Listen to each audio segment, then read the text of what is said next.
Today I am working on the finishing for the May 2024 newsletter freebie, which is a little pin cushion. I have been in desperate need of a pin cushion lately. I have been in such a bad habit of sticking my pin in the oddest places and forgetting about it, and it is time that I make myself a new pin cushion. So this is the freebie pattern for the May 2024 Stitching Book Club newsletter. You can sign up for the newsletter or read all of the past newsletters at stitchingbookclub.com. And like I said, this is going to be a two-sided pin cushion. And for the back side, I decided to put my initials and the year, and I provided the alphabet so that you can change this out to your own initials if you would like, which I'm assuming you would. And so yeah, we're just going to turn this into a little two-sided pin cushion. I have already gone ahead and pressed these pieces, and they are trimmed so that they are the same size. And we're going to start by just putting the pieces back to back, and we're going to have front sides out. And there's no up or down on this. This is obviously a circular pattern, so it doesn't really matter, you know, which way is up or down. We just want to make sure that the faces of the cross stitch are facing out. And we will be taking some floss. I decided to go with the green color in the pattern, which for this is DMC 370.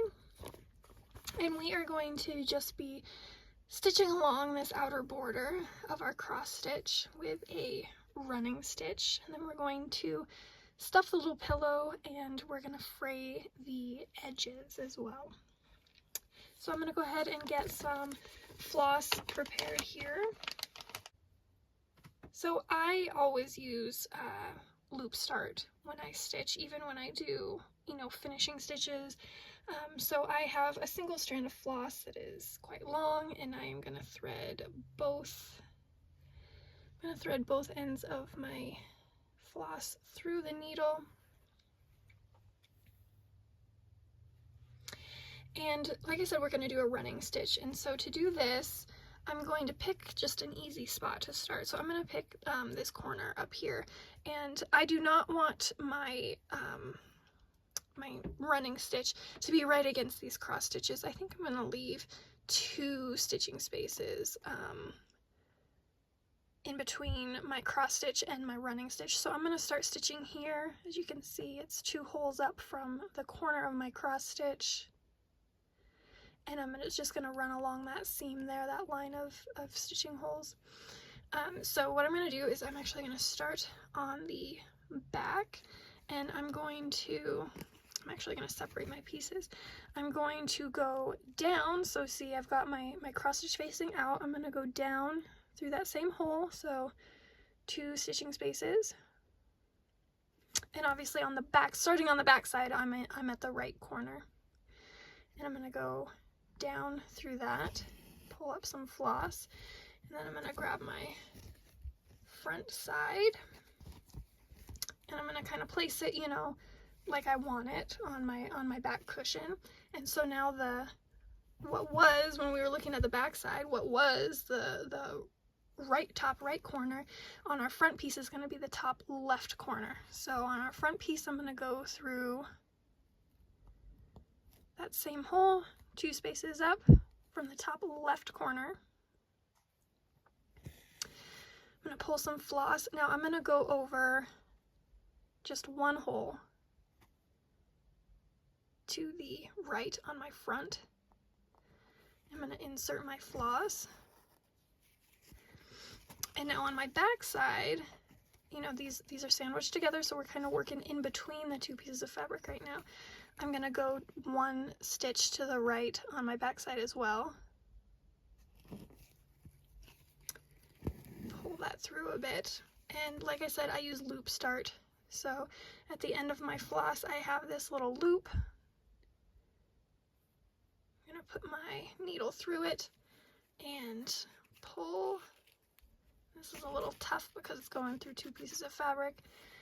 And now I've loop started my floss to both pieces of fabric. The loop start's actually on the back side of, it's on the back side of the pincushion, and but the front is now attached as well. So now to continue with a running stitch, if you aren't familiar, is very similar to a back stitch, but rather than going forward and constantly going back in a loop, we're just going to keep moving forward all the way across. So again, on my back side, I'm going to go over one stitch and go down through my fabric. And on the front side, we want to make sure that this is all lining up and that we're always going through the same holes on front and back. So again, on the back side, I'm one stitch over from my loop start, and I'm coming up on my front side one stitch over from the loop start. And I'm going to pull through. Now again, instead of back stitch here, we would go back and we would stitch through this space. But we're not doing back stitch, we're doing running stitch, so we're going to keep going forward.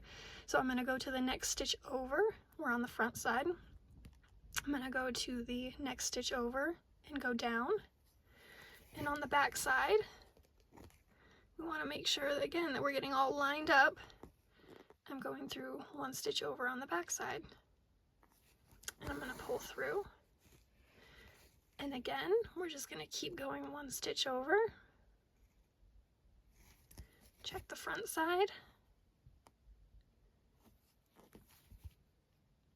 One stitch over. And we're just going to keep going. One stitch over, one stitch over, one stitch over, one stitch over, all the way around.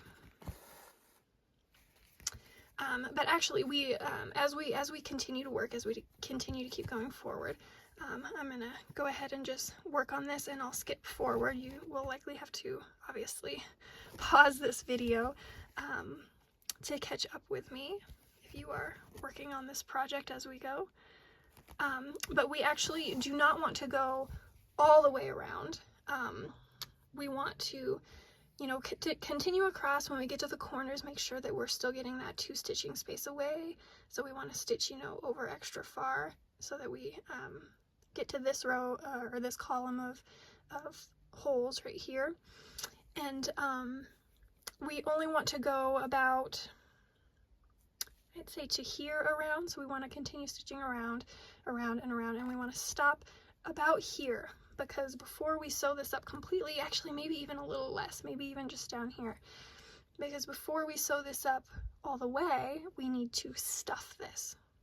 So I'm going to go ahead and I'm going to continue with my stitching. Again, I'm just going one stitch over, making sure that both sides are being stitched through the correct space. Not going back, I'm always going forward. And when I get to the corner, I will go ahead and show you that, just for extra clarification on the corner. Okay, so I've come to my corner, and as you can see, I have gone past the edge of the cross stitch again, because we want to have the same margin of, these 2 stitching spaces on each side. So I had to come 2 over before I started coming down, so that we have that same margin along each edge. And now I'm just going to continue. Again, I'm going to continue down and around until I get to about here, and then I'm going to start stuffing through this open space that I have left here. So I'm just going to keep going.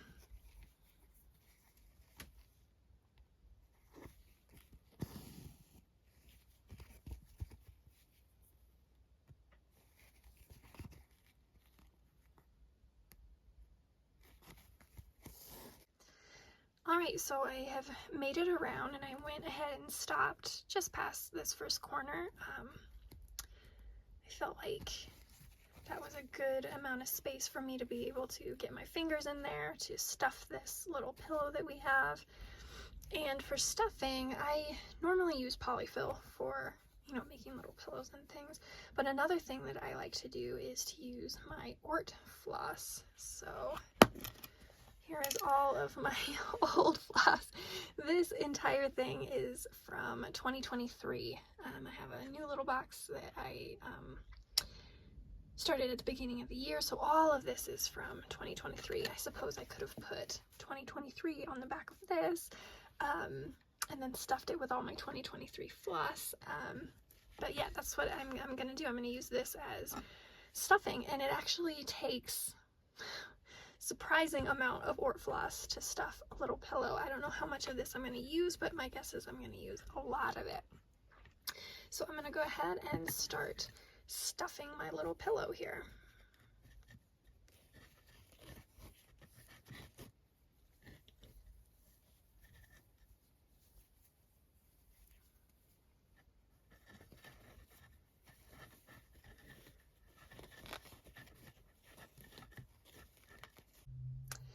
And so I have made it all the way around my pincushion, and I cannot believe how much floss it actually did end up taking to fill this pillow. I almost used all of my 2023 Ort floss.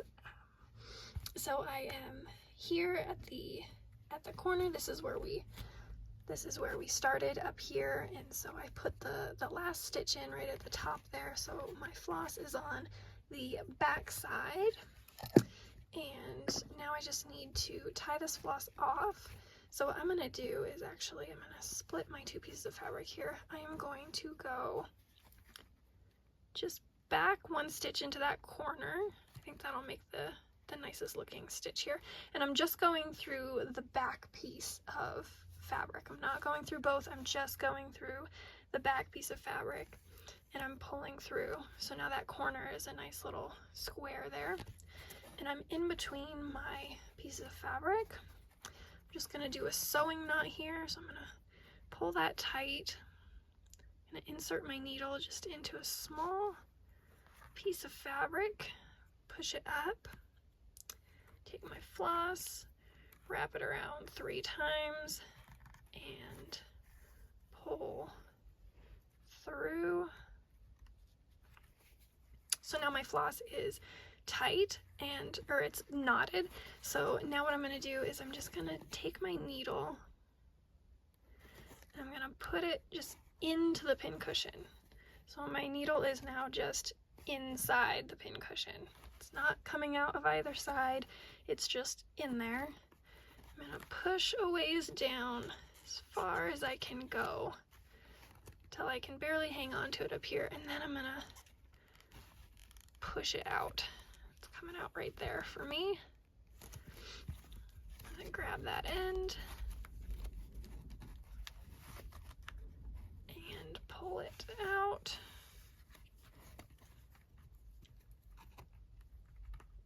What I'm doing right now is I'm just trying to hide this. I need to trim this floss off. I need to cut it off, but I'm just trying to hide that tail end. So now I've got a nice long tail end from that knot inside my pincushion, and I'm going to go ahead and I'm going to trim this floss tight right there, and then just kind of zhuzh it, and that tail will slip into the pincushion. Okay, and so now our pincushion is secure.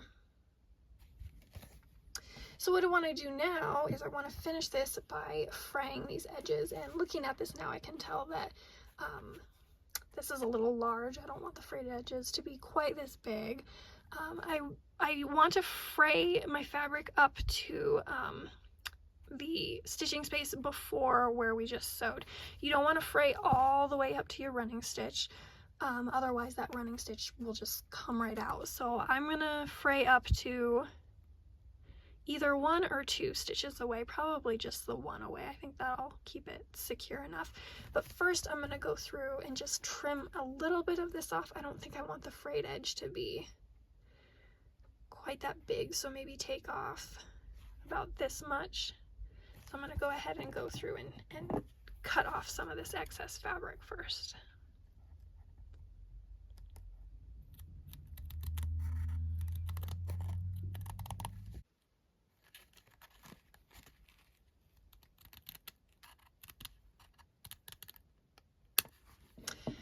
There we go. I think that looks a little bit better. And now I am going to just start fraying the edges, and I think it's kind of easier to do one piece of fabric at a time, front and then back. This is kind of a time-consuming process, but you know, just pop something on the TV or put some music on and it'll be done before you know it. If you are working on even weave, I feel like I should mention, because I'm working on Ada, if you are working on even weave, you should probably leave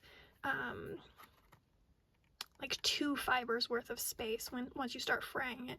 I would leave 2 fibers still attached beyond your running stitch so that that doesn't come out. With Ada, I think I'm only going to leave 1 what I call a stitching space, because obviously Ada's a little thicker, a little denser. It's going to hold a little bit better than the even weave.